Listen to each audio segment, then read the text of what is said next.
बेटा आवाज क्लियर है सबको? यस। ठीक है, चलें फिर क्लास स्टार्ट करते हैं। बेटा आप अपने अपने माइक ऑफ कर दें।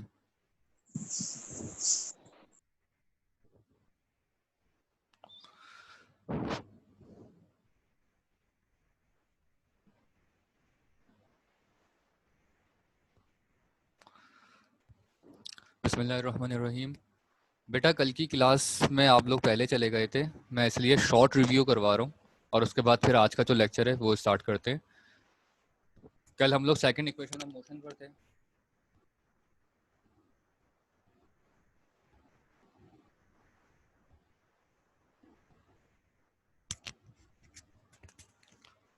और according to second equation of motion, when a force acts on an object, it produces an acceleration which is directly proportional to the amount of the force and inversely proportional to the product of mass. जब भी किसी object के ऊपर कोई force apply होती है तो वो एक्सेलरेशन प्रोड्यूस करती है which is directly proportional to the amount of the force and inversely proportional to the product of mass.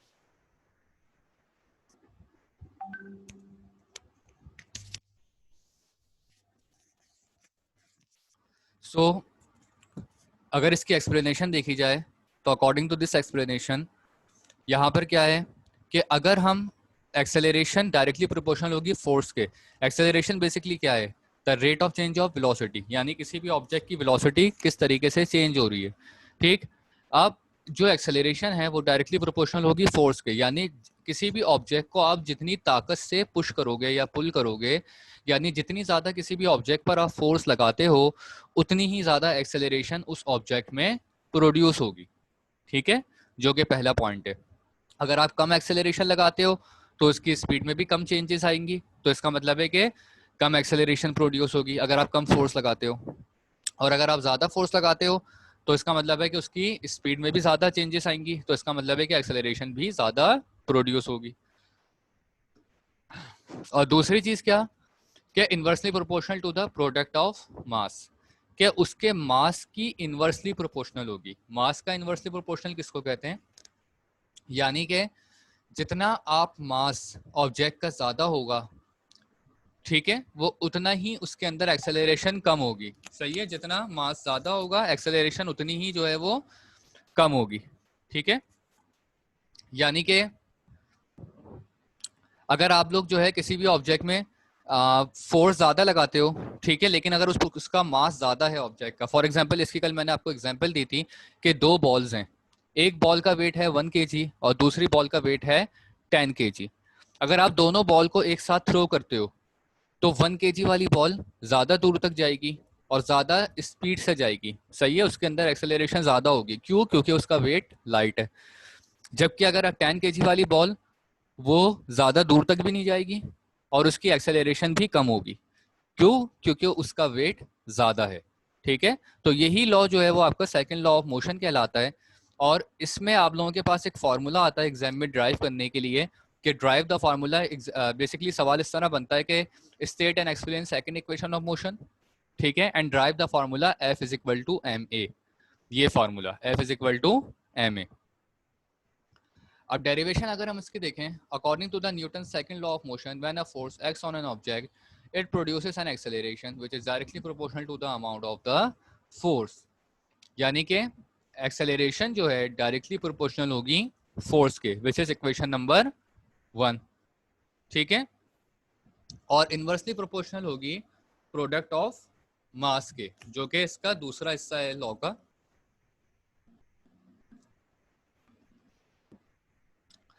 कि A is inversely proportional to 1/m। अब अगर हम इन दोनों इक्वेशंस को आपस में कंबाइन करते हैं, combining equation 1 and equation number 2, तो आप लोगों के पास हो जाएगा A is proportional to F/m। ये मैंने कल बताया था कि डायरेक्टली प्रोपोर्शनल और इनवर्सली प्रोपोर्शनल का, डायरेक्टली प्रोपोर्शनल और इनवर्सली प्रोपोर्शनल का फर्क, कि डायरेक्टली का मतलब होता है कि अगर एक की वैल्यू कम हो रही है तो दूसरी की वैल्यू भी जो है वो कम होगी, और अगर एक की वैल्यू बढ़ रही है तो दूसरी की वैल्यू भी जो है वो इंक्रीज होगी। और इनवर्सली का मतलब है कि अगर एक की वैल्यू बढ़ रही है तो दूसरी की वैल्यू ऑटोमेटिकली कम होगी। क्लियर है बात? और अगर एक की वैल्यू जो है वो कम हो रही है तो दूसरी की वैल्यू इंक्रीज होगी, यानी कि उलट होगा। ठीक है, दोनों इक्वेशंस को अगर हम कंबाइन करते हैं तो A is proportional to F upon M हो जाएगा।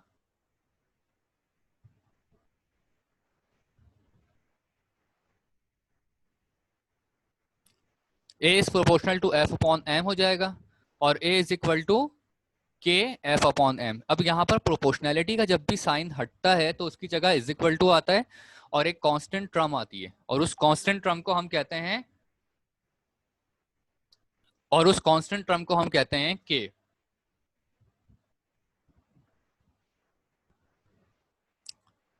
So if the value of के इज 1, अगर हम k की वैल्यू को 1 लेते हैं तो a बराबर हो जाएगा f अपॉन एम के, क्योंकि k की जगह 1 आ जाएगा, f अपॉन एम उससे मल्टीप्लाई होगा, तो simple a is equal to F upon M. और f इज इक्वल टू, अब यहाँ पर m डिवाइड हो रहा है, वहां जाएगा मल्टीप्लाई हो जाएगा, तो f is equal to M A. बेटा यहाँ तक अगर कोई भी प्रॉब्लम है आप लोगों को तो वो पूछ लें वन बाय वन, लेकिन प्लीज।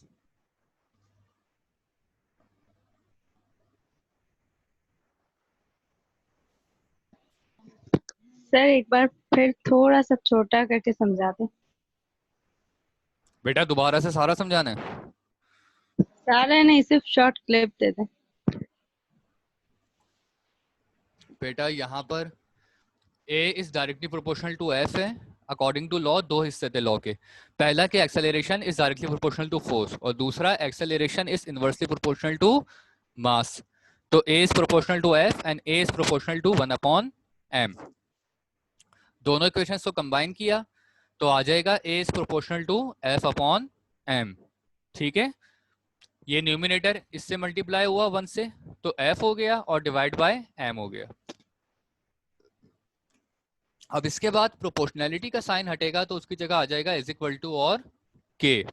ठीक है, के एफ अपॉन एम। अब अगर हम k की वैल्यू 1 लेते हैं, क्योंकि k एक कांस्टेंट टर्म है और इसकी वैल्यू 1 होती है, तो k की जगह 1 है, 1 को नहीं लिखते क्योंकि मल्टीप्लाई होकर आंसर वही आता है, तो यहाँ पर a is equal to F upon M हो जाएगा। अब m यहाँ पर डिवाइड हो रहा है अकॉर्डिंग टू मैथमेटिक्स रूल, कोई भी चीज डिवाइड होती है ऑपोजिट साइड जाती है तो मल्टीप्लाई हो जाती है, तो m डिवाइड हो रहा है ऑपोजिट साइड जाएगा, a से मल्टीप्लाई हो जाएगा, f is equal to m। अब क्लियर है? Yes sir. ठीक है, तो बेटा आज का लेक्चर स्टार्ट करते हैं, लेक्चर नंबर 2 आपका। और आप लोगों को बताया था कि न्यूटन के 3 लॉज हैं, सही है? First law and second law कल पढ़ा दिया था। अब है आप लोगों का third law of motion. Third law of motion बहुत सिंपल सा है, to every action there is an equal and opposite reaction. ठीक है, यानी हर एक्शन का रिएक्शन होगा।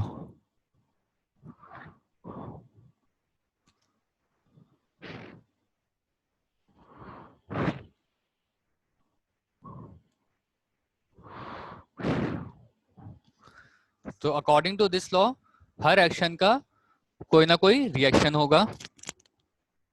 और इसका बेसिक मतलब ये है कि अगर आप किसी भी ऑब्जेक्ट पर कोई फोर्स लगाते हैं तो वो भी आपको रिटर्न में ऑपोजिट फोर्स लगा कर देगा।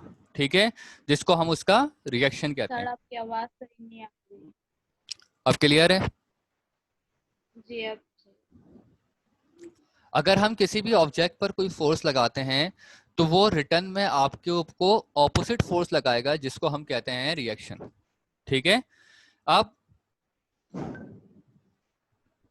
जब भी हम किसी पर फोर्स लगा रहे हैं तो ऑपोजिट फोर्स लगाएंगे तो उसको हम रिएक्शन कहेंगे। जैसे फॉर एग्जांपल आप एक कार को पुश कर रहे हैं, ठीक है, कार को पुश करने की वजह से कार भी ऑपोजिट रिएक्शन लगाएगी। ठीक है, यानी आप कार को पुश करने के लिए फॉरवर्ड डायरेक्शन में फोर्स लगाएंगे और कार का जो रिएक्शन होगा वो बैकवर्ड डायरेक्शन में होगा, यानी कि आपकी तरफ उसका रिएक्शन होगा। ठीक है, जिसकी वजह से क्या होगा कि आपको पुश करने में उसको थोड़ी सी प्रॉब्लम होगी, ऑब्वियसली सांस फूलेगा या कोई भी प्रॉब्लम हो सकती है। ठीक है, तो ये उसका रिएक्शन कहलाता है। ठीक है, अब action and reaction are equal in magnitude but opposite in direction. जितना आप एक्शन लगाएंगे उतना ही रिटर्न में रिएक्शन आता है, लेकिन दोनों की डायरेक्शन ऑपोजिट होती है। यानी अगर आपने एक्शन जो है वो फॉरवर्ड डायरेक्शन में लगाया है तो रिएक्शन आपको बैकवर्ड मिलेगा, ठीक है। यानी अगर आप जो है रिएक्शन जिसका पुश कर रहे हैं किसी भी ऑब्जेक्ट को, तो वो रिटर्न में पुल करेगा, यानी आपकी तरफ उसकी रिएक्शन होगा, ठीक है। और यही चीज जो है वो इसके एक्सप्लेनेशन में है कि according to the Newton law of motion we have F, यानी कि जो आपका एक्शन है, और is equal to minus F जो कि आपका रिएक्शन है। और यहाँ पर नेगेटिव साइन इस बात को इंडिकेट कर रही है कि फोर्सेस तो पैरेलल होंगी बट उनकी डायरेक्शन जो है वो ऑपोजिट होगी, ठीक है। आप तीनों में से किसी को कोई भी प्रॉब्लम है तो वो डिस्कस कर ले, पहले पूछ लें इसमें।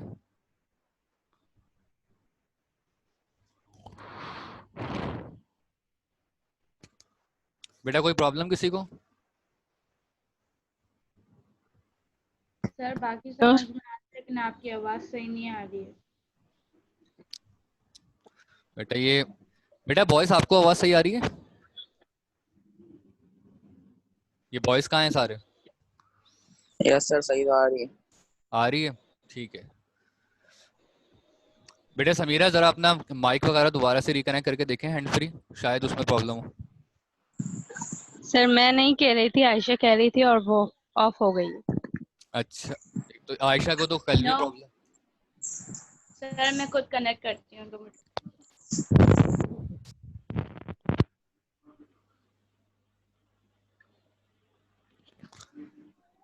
अच्छा, इसकी एग्जांपल है आपकी, we walk on the ground,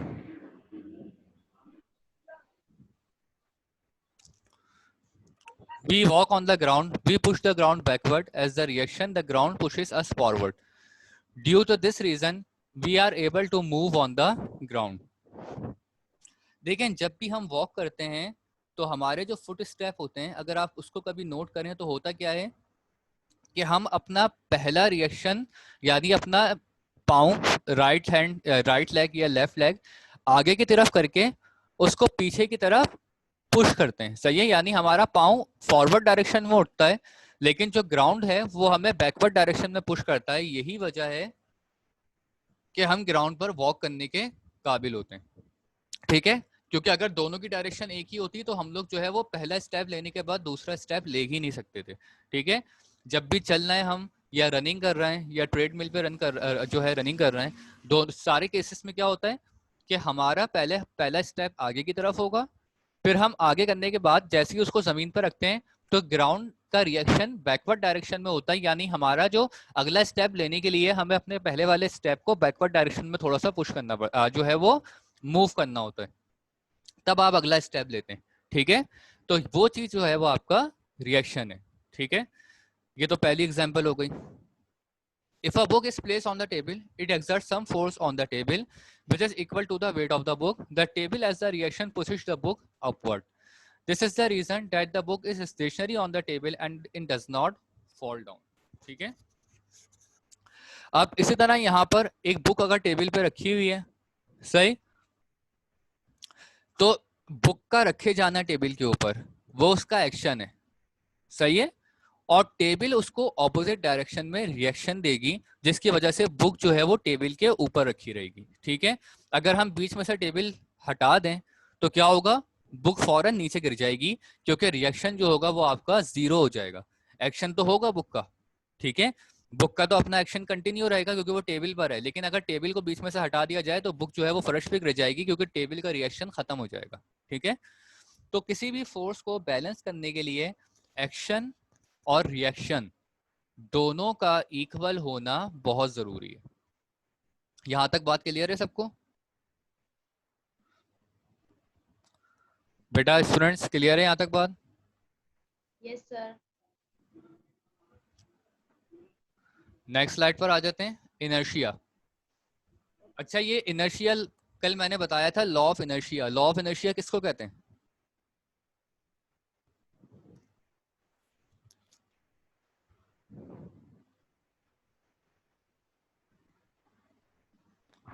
बेटा लॉ ऑफ इनर्शिया किसको कहते हैं? फर्स्ट लॉ ऑफ मोशन, ठीक है।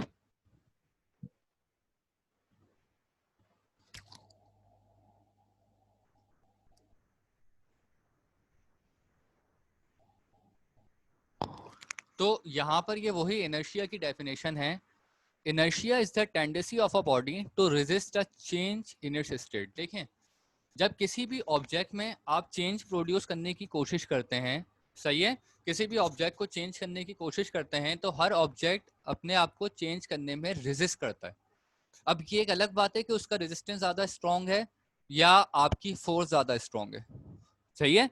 जैसे रबर बैंड को अगर आप चेंज करते हैं तो रबर बैंड भी रेजिस्ट करेगी, लेकिन उसका रेजिस्टेंस जो है वो बहुत वीक होता है, ठीक है, जिसकी वजह से आप रबर बैंड को या रबड़ को या चाइना किले को अपने हिसाब से उसकी शेप को डिफॉर्म कर सकते हैं, ठीक है।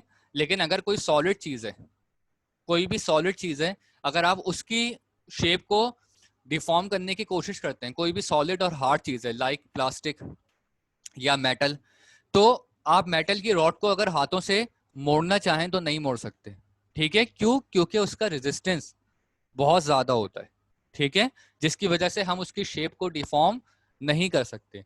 तो हर ऑब्जेक्ट को जब भी आप उसकी शेप को डिफॉर्म करते हैं तो उसका रेजिस्टेंस आता है किसी भी ऑब्जेक्ट का, ठीक है, because of third law of motion, action and reaction.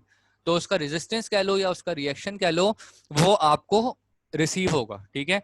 अब ये डिपेंड करता है कि आपकी रेजिस्टेंस, उसका रेजिस्टेंस ज्यादा स्ट्रांग है या फिर आपका एक्शन ज्यादा स्ट्रांग है। अगर आपका एक्शन स्ट्रांग होगा तो आप उसकी शेप को डिफॉर्म कर सकते हैं, अगर उसकी रेजिस्टेंस स्ट्रांग होगी तो आप उसकी शेप को डिफॉर्म नहीं कर सकते, मैनुअली नहीं कर सकते, मशीन के थ्रू तो आप फिर कर सकते हैं, ठीक है।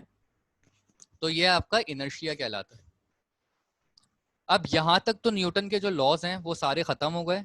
अब जो आपके पास न्यू टॉपिक स्टार्ट हो रहा है और वो है आपका मास, ठीक है बेटा।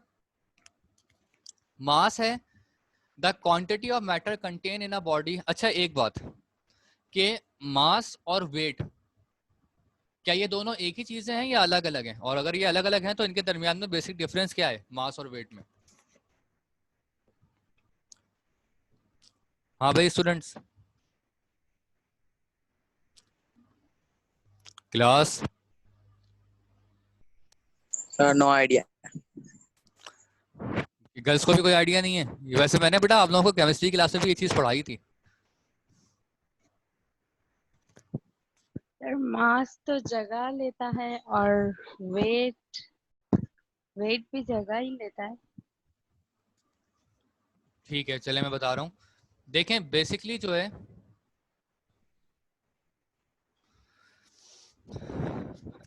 The quantity of matter contain in a body is called मास। किसी भी बॉडी में जितना भी मैटर मौजूद है उसको हम कहते हैं वो उसका मास है, ठीक है। किसी भी बॉडी में मैटर का मौजूद होना जो है वो उसका मास कहलाता है। जैसे फॉर एग्जांपल हमारी जो भी बॉडी है, तो हाथ, पाँव, नाक, आंखें, सही है, जितनी भी हमारी बॉडी का स्ट्रक्चर होता है वो सब मिलकर जो चीज बनती है वो आपका मास बनता है, ठीक है। जबकि जो वेट होता है, it is a force which attract towards its center, which earth attract towards its center is called weight। जबकि वेट क्या होता है, ये बेसिकली वो फोर्स होती है जो कि ग्रेविटी पे डिपेंड करती है। मैं यहाँ पर एक पॉइंट और ऐड कर देता हूँ, इट डिपेंड्स अपॉन ग्रेविटी। ये जो है वो ग्रेविटी पे डिपेंड करता है। यानी देखें वेट का ताल्लुक मास से नहीं होता, सही है, बल्कि इसका ताल्लुक ग्रेविटी से होता है। फॉर एग्जांपल मेरा अपना वेट फॉर एग्जांपल 75 kg है, यहाँ पर अर्थ की ग्रेविटी जो है वो 9.8 मीटर पर सेकेंड है, जिसको अगर हम राउंड ऑफ करें तो वो 10 बन जाती है, ठीक है। तो यहाँ पर मेरी ग्रेविटी के हिसाब से जो मेरा वेट शो हो रहा है वो 75 kg शो हो रहा है, ठीक है। अब अगर हम किसी ऐसी जगह पर चले जाते हैं जहां पर आपकी ग्रेविटी डबल हो गई, सही है, फॉर एग्जांपल ग्रेविटी 10 के बजाय 20 हो गई, ठीक है, तो ऐसे केस में क्या होगा कि हमारा वेट भी जो है वो डबल शो होगा, क्योंकि वेट डिपेंड करता है ग्रेविटी के ऊपर।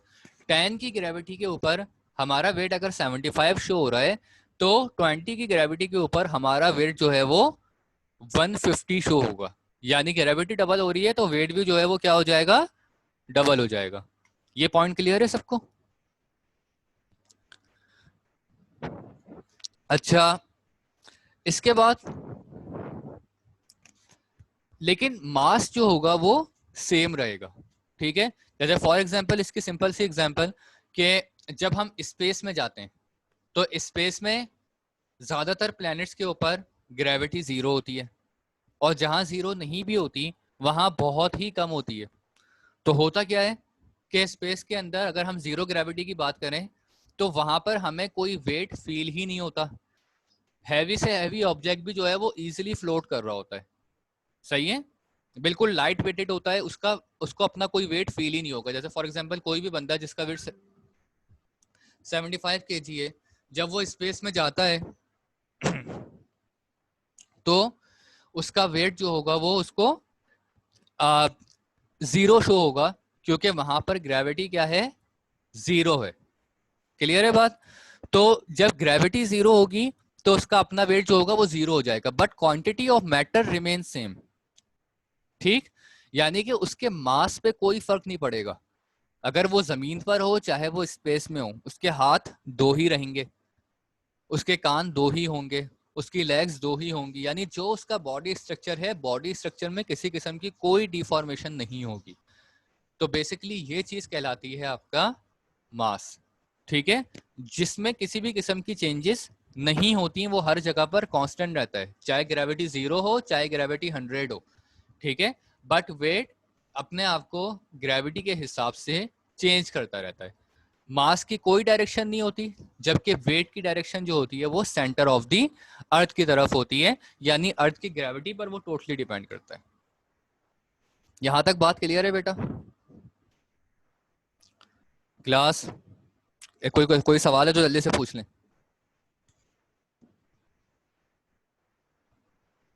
इस्माइल, समीरा, आयशा।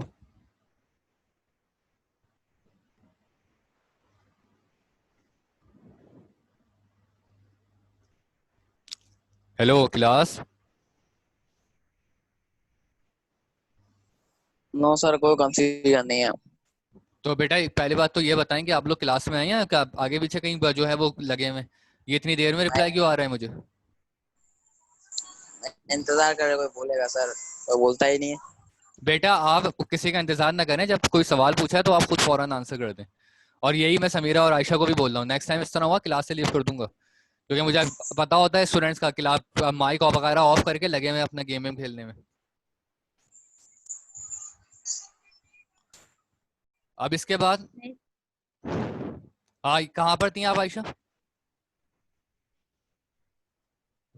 हेलो हेलो जी, आप कहाँ पर थी?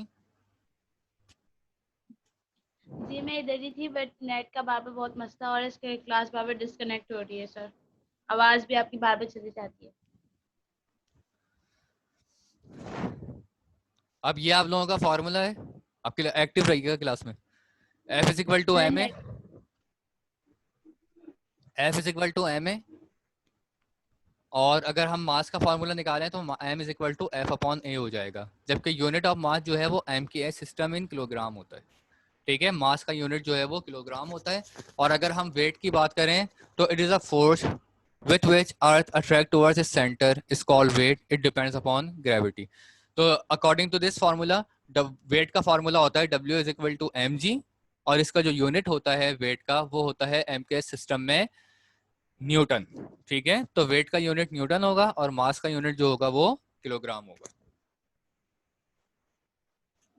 अब आप लोगों के पास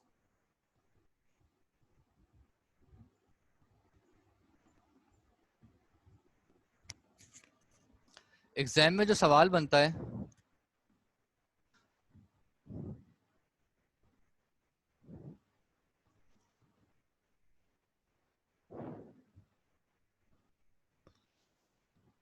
वो डिफरेंसेस आते हैं मास और वेट के दरमियान में, ठीक है। तो इसके कुछ डिफरेंसेस हैं। पहला difference, mass, the quantity of matter present in a body is called mass. Body में मौजूद जितना भी मैटर वो आपका मास कहलाता है, जो कि अभी बहुत डीपली एक्सप्लेन किया है आपको। The mass of a body remain constant everywhere and does not changes by change in latitude, यानी बॉडी का मास हर जगह पर सेम रहता है और इसका ताल्लुक हाइट से या फिर जो है वो एल्टीट्यूड से या किसी भी दूसरी चीज से नहीं होता, ठीक है, ना ग्रेविटी से होता है। तो ग्रेविटी चाहे जितनी भी हो, ज्यादा हो, कम हो, जीरो हो, मास आपका हर जगह पर कांस्टेंट रहेगा। Mass of a body possess no direction so it is a scalar quantity. अब जाहिर सी बात है मास की कोई डायरेक्शन नहीं होती, तो इस वजह से ये आपकी स्केलर क्वांटिटी है, क्योंकि स्केलर क्वांटिटी वो तमाम क्वांटिटीज होती हैं जहां पर डायरेक्शन नहीं होती। मास can be determined bye a physical balance, और मास को हम फिजिकल बैलेंस के जरिए डिटरमाइन कर सकते हैं। Weight, the force with which the earth attract a body toward its centre is called the weight of the body. Weight क्या चीज है? वो फोर्स जो अर्थ के सेंटर की तरफ अट्रैक्ट होती है, या इन अदर वर्ड्स हम ये कह लें कि वो फोर्स जो कि ग्रेविटी पर डिपेंड होती है वो आपकी वेट कहलाती है, ठीक है। वेट कांस्टेंट नहीं होता, ये एल्टीट्यूड के हिसाब से चेंज होता रहता है। और एक बात और, हाँ ये पॉइंट और ध्यान में रखिएगा कि जैसे जैसे हम हाइट पर चढ़ते हैं, हाइट पर जाते हैं, हमें अपना वेट ज्यादा फील होता है, क्योंकि जो है वो हम ग्रेविटी के अगेंस्ट काम कर रहे होते हैं, और जितना हम ग्रेविटी के अगेंस्ट काम करेंगे उतना ही हमें अपना वेट ज्यादा फील होगा। फॉर एग्जाम्पल, सीढ़ियाँ चढ़ना आसान होता है, लेकिन सीढ़ियाँ चढ़ना मुश्किल होता है और सीढ़ियाँ उतरना आसान होता है, ठीक है।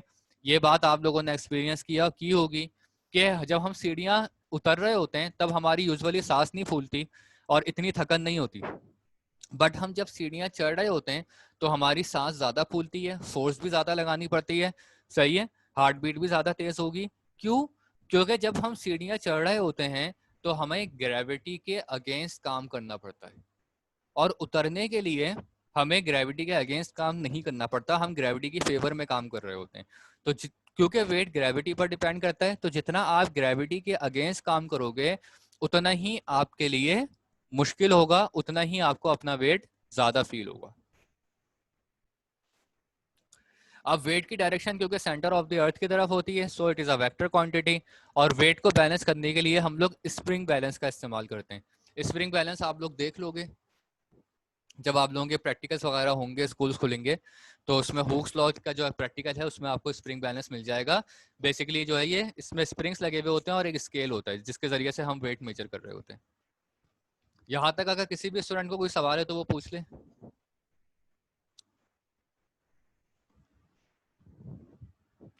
चलें फिर नेक्स्ट सर टॉपिक। वेट का एक दफा दोबारा समझा दें। बेटा समीरा, सवाल पूछा करें, ये क्या बात हुई कि दोबारा समझा दें? दोबारा समझने का मतलब ये है कि पहली दफा में आपने पूछा ही समझा। सर मैं समीरा समीरा नहीं, नहीं, आयशा। आयशा। अच्छा अच्छा, आयशा जी। आयशा ये बताएं सर दोबारा। लास्ट पॉइंट वेट का समझ नहीं आया। एक मिनट, कौन सा? Weight can be determined by only a physical spring balance.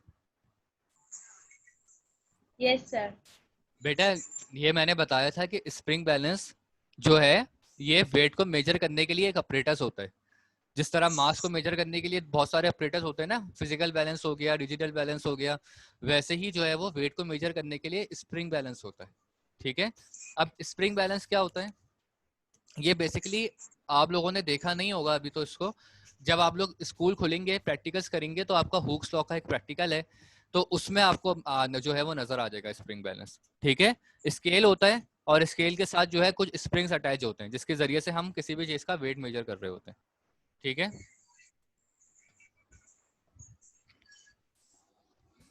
अब है आप लोगों के पास मोमेंटम। मोमेंटम है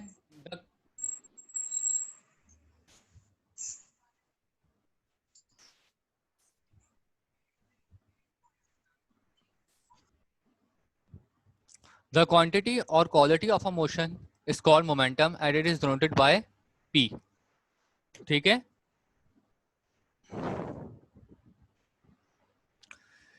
किसी भी मोशन की क्वांटिटी या क्वालिटी वो आपकी मोमेंटम कहलाती है, सही है। या हम सिंपल वर्ड में ये बोल लें कि momentum is a dot product of mass and velocity, ठीक है। मास और वेलोसिटी का जो प्रोडक्ट होता है, ठीक है, उसको हम जो है वो मोमेंटम कहते हैं, ठीक है। यानी मोमेंटम बेसिकली आप उर्दू में अगर हम समझें इसको तो वो ये कि जितना रिदम किसी भी चीज का आप रिदम कह लो, ठीक है, कि एक ऑब्जेक्ट के ऊपर आप कितना मास लगा रहे हैं, एक ऑब्जेक्ट का कितना मास है और वो अपने मास के हिसाब से किस वेलोसिटी से आगे ट्रेवल कर रहा है, तो इन दोनों का जो मल्टीपल होता है वो आपका मोमेंटम कहलाता है। सही है, इसका मतलब ये है कि मास और वेलोसिटी का कॉम्बिनेशन वो आपका मोमेंटम है। ठीक है,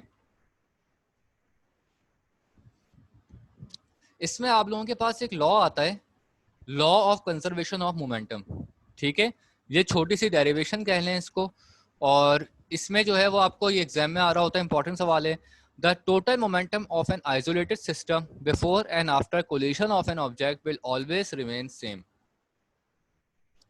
इसमें वो आपको क्या बोलना है कि कोई भी आइसोलेटेड सिस्टम है, कोई भी सिस्टम जिसमें दो ऑब्जेक्ट आपस में मूव कर रहे हैं, तो उनके मूव करते हुए बिफोर एंड आफ्टर कोलिशन, यानी वो एक, फॉर एग्जांपल इसमें बोलने का मकसद इनका ये है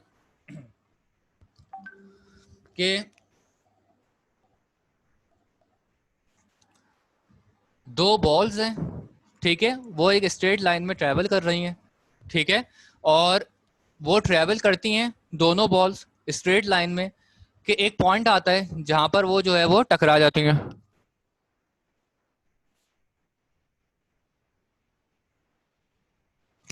एक पॉइंट आता है जहां पर जो है वो दोनों बॉल्स टकराती हैं, कोलिजन होता है इन बॉल्स के दरमियान में, ठीक है, इस पॉइंट पर। तो कोलिजन होने के बाद भी वो दोनों उसी स्पीड से उसी डायरेक्शन में ट्रेवल करती रहेंगी, उनके स्पीड के ऊपर, उनके यानी कि मोमेंटम के ऊपर कोई फर्क नहीं आएगा। ठीक है बेटा, यानी कि जो उनका मोमेंटम कोलिजन से पहले था, कोलिजन के बाद भी उनका वही मोमेंटम रहेगा, उनके मोमेंटम में किसी किस्म की चेंजेस नहीं आएंगी। तो ये आपका law of conservation of momentum कहलाता है। ठीक है, यहां पर हम इनकी वेलोसिटीज की बात करें। पहले एक बॉल है, पहली बॉल का मास m1 है और दूसरी बॉल का मास m2 है, और बिफोर कोलिजन जो उनकी वेलोसिटीज हैं वो हैं u1 एंड u2। ठीक है, दो किस्म की वेलोसिटीज हैं, पहली velocity u1 and second velocity is u2। u1 initial velocity, u2 initial velocity. फिर इनका आपस में यहां पर टकराव हुआ, दोनों का कोलिशन होने के बाद अब जो उनकी वेलोसिटीज आएंगी वो कहलाएंगी v1, पहले वाली की वेलोसिटी v1 जो कि फाइनल वेलोसिटी, और v2 जो कि दूसरे वाली की फाइनल वेलोसिटी। अब बिफोर एंड आफ्टर कोलिशन दोनों की इनिशियल और फाइनल वेलोसिटी सेम रहेंगी अकॉर्डिंग टू दिस लॉ। तो यहां पर momentum of the system before collision is equal to m1 u1 plus m2 u2, और momentum of the system after collision is equal to m1 v1 plus m2 v2। ठीक है, क्योंकि इसका momentum देखा जाए तो मास इनटू वेलोसिटी होता है मोमेंटम का फॉर्मूला। तो यहाँ पर अगर बिफोर कोलिशन देखा जाए तो m1 और u1 यानी पहले का मास और पहले की वेलोसिटी इनिशियल जिसको हम u1 से रिप्रेजेंट कर रहे हैं, तो m1 u1 प्लस दूसरे का मास और दूसरी की इनिशियल वेलोसिटी जिसको हम u2 से रिप्रेजेंट कर रहे हैं, तो m2 और u2, तो m1 u1 plus m2 u2। फिर momentum of the system after collision is equal to m1 v1 plus m2 और v2, दूसरे का मास और दूसरे की वेलोसिटी। अब total momentum of the system before collision is equal to total momentum of the system after collision, जो कि ये लॉ है आपका। सही है, कि जो इसमें स्टेटमेंट है कि before collision and after collision दोनों का मोमेंटम जो है वो सेम रहता है। तो यहाँ पर आपका टोटल क्या हो जाएगा, m1 u1 plus m2 u2, यानी इसकी राइट हैंड साइड यहाँ पर आ गई और फिर इसकी राइट हैंड साइड यहाँ पर आ गई m1 v1 plus m2 v2। तो ये आपका law of conservation of momentum कहलाएगा। क्लियर है यहाँ तक बात क्लास? यस। ठीक है, तो बेटा अब आप लोग जो है वो यहाँ पर आपका आज का टॉपिक खत्म हुआ। अब ये है कि आप लोग जरा सा पहले मुझे एक दो सवाल पूछ रहा हूँ मैं आप लोगों से, वो 1 बाय 1 बताएं और जिससे पूछूं वही बताए। बेटा मास और वेट में क्या डिफरेंस होगा? आयशा, आयशा।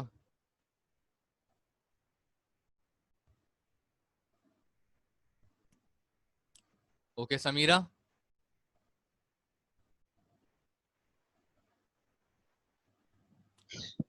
सर मास मतलब कि वो जगह गिरता है, और वेट डिपेंड करता है ग्रेविटी पे। अगर ग्रेविटी जी होगी तो हमें वेट फील नहीं होगा, और अगर ग्रेविटी नहीं होगी तो और हम उसके अगेंस्ट जाएंगे तो हमें वेट फील होगा।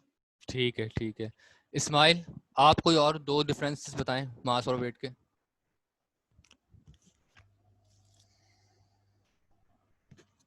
जी इस्माइल।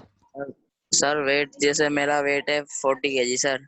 जी और सर मास मास का क्या होगा?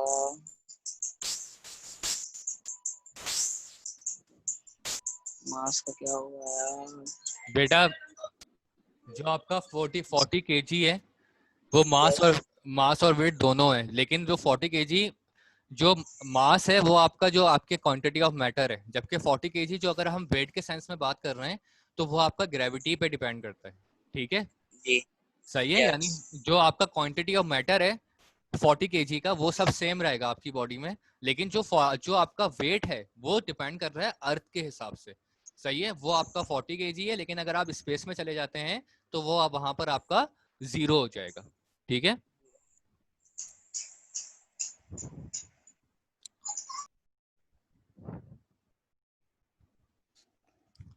चलें ठीक है बेटा, तो फिर क्लास एंड करते हैं। कल क्लास होगी बेटा। ओके, अल्लाह हाफिज। अल्लाह हाफिज।